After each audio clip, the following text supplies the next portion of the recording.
So friends, in this lecture we are going to see that how to read an editorial. आपको editorial पढ़ना कैसे है, उससे information कैसे कलेक्ट करनी है, ये बेसिक शॉर्ट वीडियो इसी से रिलेटेड है। देखिए हमारे पास एक आर्टिकल है द हिंदू का, आपका 10 फरवरी का ये आर्टिकल है और ये आर्टिकल का थीम है exploring the blue in the Indo France partnership. तो आपको क्या करना है, यहाँ पे देखना है कि इंफॉर्मेशन कैसे मैं कलेक्ट करूँ, कैसे इसको यूज करूँ। तो सबसे पहले आपको क्या करना है, अपना पेपर लेना है। सिंपल पेपर पे आपको, अगर आप अच्छे से किसी भी एडिटोरियल को पढ़ रहे हैं, मेरी पहली एडवाइस है कि आपको हर आर्टिकल नहीं पढ़ना है, हर एडिटोरियल नहीं पढ़ना है। आपको जो लगे, आपके सिलेबस आप चेक करिए, क्या बायलैटरल रिलेशन की बात है तो आप जाएंगे जीएस पेपर 2। सबसे पहले काम है आपका जो जनरल स्टडी मेंस का पेपर 2 है, वहां पे जाके आप देखेंगे क्या ये टॉपिक वहां पे है। आपको सिलेबस अगर पता होगा, ऑटोमेटिकली आपको पता चलेगा कि यहाँ पे क्या है। आपका आईआर में अगर देखेंगे जीएस पेपर 2 में, तो वहां पे एक पर्टिकुलर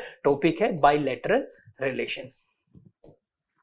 ठीक है, तो यहाँ पे जब मैं इंडिया फ्रांस की बात करता हूं तो ये बायलैटरल रिलेशन में आएगा। तो इसका मतलब है कि ये बहुत इंपॉर्टेंट है, अभी न्यूज में भी आ रहा है पर्टिकुलरली, और एक मेजर कंट्री है फ्रांस, तो ये आपका मेंस में पूछा जा सकता है। ठीक है, अब आपको क्या करना है, आर्टिकल को कैसे आप यहाँ से न्यूज कलेक्ट करनी है। तो आप जैसे इसको पढ़ना शुरू करते हैं तो यहाँ पे अगर आप देखते हैं तो पहली चीज बताई हुई है कि आपका signed in 1998 time tested strategic partnership.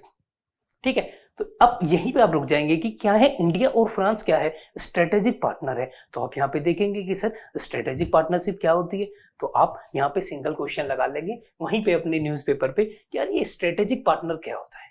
ठीक है, और इंडिया और फ्रांस कब से है, 1998 से है। तो आप स्ट्रेटेजिक पार्टनरशिप की क्या करेंगे, डिफरेंट डायमेंशन देखेंगे। जब मैं बोलता हूं कि पर्टिकुलर दो कंट्री जो है आपकी क्या है, ये कंट्री स्ट्रेटेजिक पार्टनर है, तो कौन से एरिया ऑफ कोऑपरेशन यहाँ पे है, तो आपको ये करना है पहली चीज।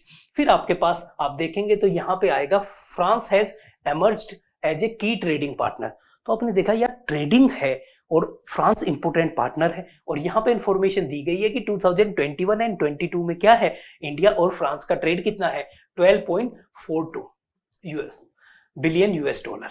ठीक है, तो आप इस फिगर को देखेंगे कि अराउंड 12 बिलियन यूएस डॉलर इनका ट्रेड है। ठीक है, तो ट्रेड को आप कहां पे रखेंगे, किस डायमेंशन, डिफेंस में आएगा, बोलेंगे नहीं, क्या न्यूक्लियर में आएगा, नहीं, कहां पे आएगा, इकोनॉमिक रिलेशन में आएगा। तो इकोनॉमिक रिलेशन की एक पर्टिकुलर डायमेंशन आपको मिल गई, वो है आपका ट्रेड पोटेंशियल, ट्रेड आपका जो ट्रेड स्टैटिस्टिक है वो मिल गया आपको, किसके अंदर, इकोनॉमिक रिलेशन के अंदर। तो पहली डायमेंशन आपको यहाँ पे इकोनॉमिक रिलेशन। फिर आप देखते हैं इकोनॉमी की बात हो रही है, यहाँ पे बोल रहे हैं कि 11th लार्जेस्ट फॉरेन इन्वेस्टर है। तो आपको इकोनॉमिक रिलेशन में दो डायमेंशन मिल गई, पहली ट्रेड की, दूसरी एफडीआई की। तो ऐसे पूरे मैंने आपको बताया भी था पहले कि जब भी आप कोई पर्टिकुलर टॉपिक पढ़ेंगे यूपीएससी के लिए, सिविल सर्विस के लिए, तो आपको क्या करना है, डिफरेंशिएशन देन इंटीग्रेशन। ठीक है, ये सिंपल गेम है आपका मैथमेटिक्स का। तो आप डिफरेंशिएट कर रहे हैं, यहाँ पे आपको पता चला कि क्या आपके पहले पैरा से आपको दो चीज मिल गई कि हम जो है यहाँ पे देख रहे हैं इकोनॉमिक कोऑपरेशन,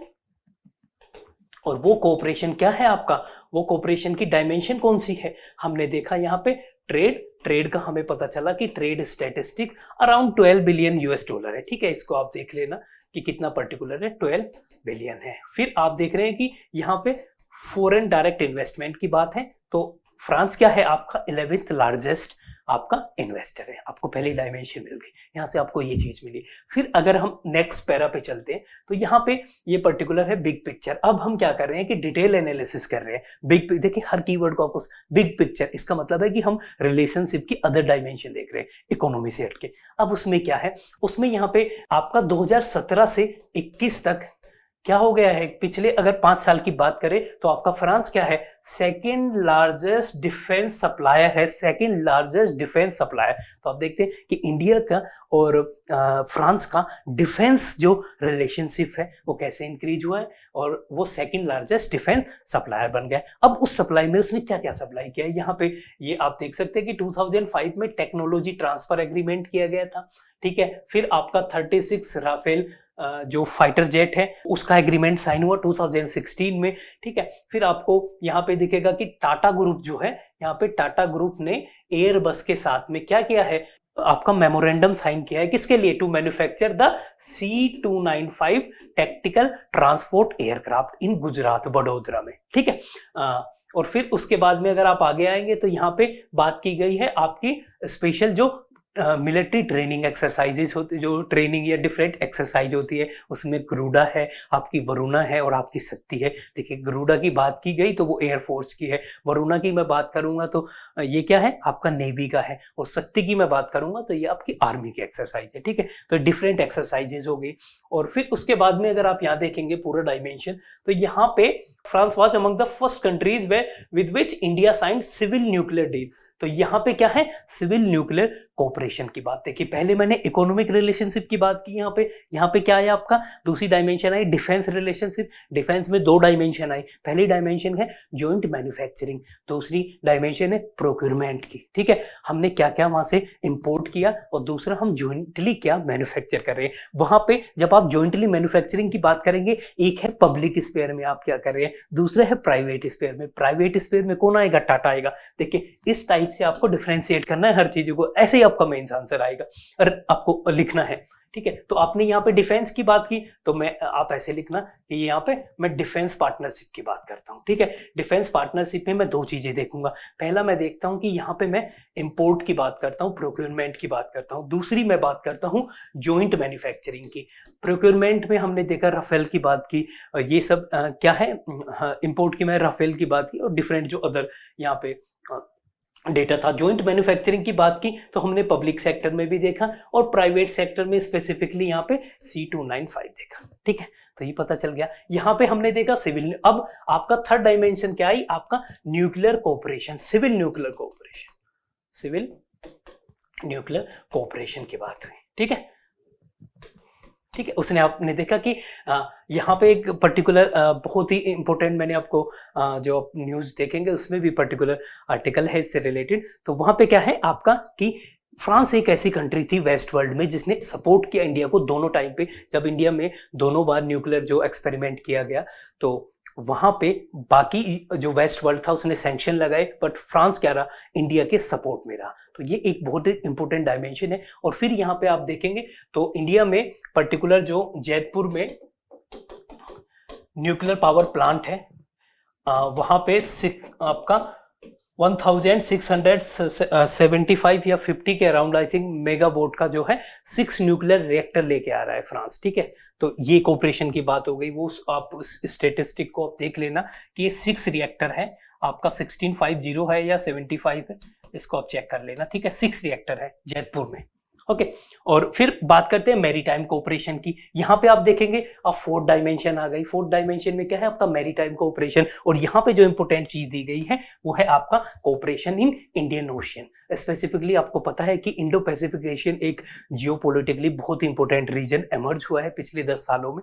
वो क्यों हुआ है, क्योंकि there is a simultaneous rise of China and India. India का दोनों का क्या हुआ, साइमल्टेनियस राइज हुआ है। आपको पता है चाइना का बेल्ट एंड रोड इनिशिएटिव भी है, वो क्या कर रहा है, मैरीटाइम रूट इंडियन ओशियन को ही जा रहा है। तो उसकी वजह से इस पर्टिकुलर एरिया जहां पे इंडियन ओशियन पैसिफिक ओशियन दोनों कन्वर्ज करते हैं उसका इंपोर्टेंस बढ़ गया, क्योंकि मेजर पावर है वहां पे ऑस्ट्रेलिया है, चाइना है, इंडिया है और यूएसए का स्टेक आपको पता ही है हमेशा पैसिफिक ओशियन में। ठीक है, यूएसए तो इन्वॉल्व है। ठीक है, तो बाकी पावर भी।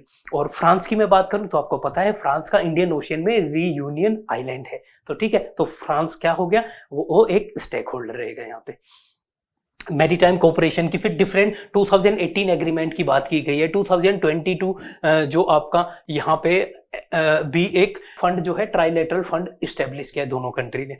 फिर बात की गई है कि there is a divergence over. देखिए यहाँ पे थोड़ी इश्यूज की, जैसे मैं बात करूँ वो कन्फ्लिक्ट क्या होंगे, चैलेंजेस क्या होंगे, तो उसमें सबसे बड़ा चैलेंज यहाँ पे यूक्रेन क्राइसिस का दिया हुआ है कि दोनों कंट्री जो है उनके व्यू अलग है, बट यहाँ पे सिमिलैरिटी भी शो किया है कि इंडिया और फ्रांस जो है उनका वर्ल्ड व्यू भी क्या है, मल्टीपोलर है। वो भी नहीं चाहते कि इंटरफेरेंस हो पर्टिकुलर कंट्री की जो अफेयर्स है उसमें। ठीक है, तो दोनों ने अपने आप को मजबूत रखा है। दोनों ही कंट्री ने क्या किया है, ओपन लाइन ऑफ कम्युनिकेशन रखा है रशिया के साथ में। आप देखना यूक्रेन और रशिया क्राइसिस में दो ऐसी कंट्री फ्रांस और इंडिया है जिन्होंने ओपन लाइन ऑफ कम्युनिकेशन रखा है।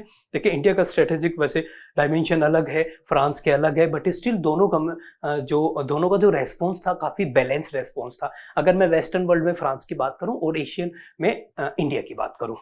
और फिर यहाँ पे क्या दिया हुआ है, वे फॉरवर्ड टाइप है। जब मच पोटेंशियल की बात है कि कौन से नए डोमेन है जहां पे हम कोऑपरेट कर सकते हैं, तो ये जो नए डोमेन है आप यहाँ पे देख सकते हैं कि डिफेंस की भी बात की, मैरीटाइम की, काउंटर टेररिज्म की बात की गई, इंडो पैसिफिक की बात की गई, फिर डिजिटलाइजेशन की बात की गई, ग्रीन एनर्जी की बात की गई, ब्लू इकोनॉमी की बात की गई, ओशियन साइंस की बात की गई, स्पेस की। देखिए मैं आपको बता दूं, जब मैं स्पेस की बात करता हूं तो इंडिया और फ्रांस जो है अभी भी जो आपका गंगायान मिशन है, फ्रांस उसमें बहुत सारी फैसिलिटीज, ट्रेनिंग सब इंडिया को प्रोवाइड करा रहा है। अगर मैं बात करूं यहाँ पे किस किस डायमेंशन की, अगर मैं ब्लू इकोनॉमी की बात करूं तो हमने इंडियन ओशियन की बात की थी। अगर मैं यहाँ पे बात करूं ब्लू ग्रीन एनर्जी की, तो आपको पता है कि इंडिया का जो इंटरनेशनल सोलर अलायंस जो इंडिया ने लॉन्च किया था फ्रांस के साथ में जॉइंट 2015 में, ये पेरिस एग्रीमेंट जब हुआ था COP 21 में, वहां पे लॉन्च हुआ था और फ्रांस का इंटीग्रल पार्टनर है उसका। ठीक है, तो यहाँ पे ग्रीन एनर्जी में दोनों के क्या है, इंटरेस्ट कन्वर्ज होते हैं। ठीक है,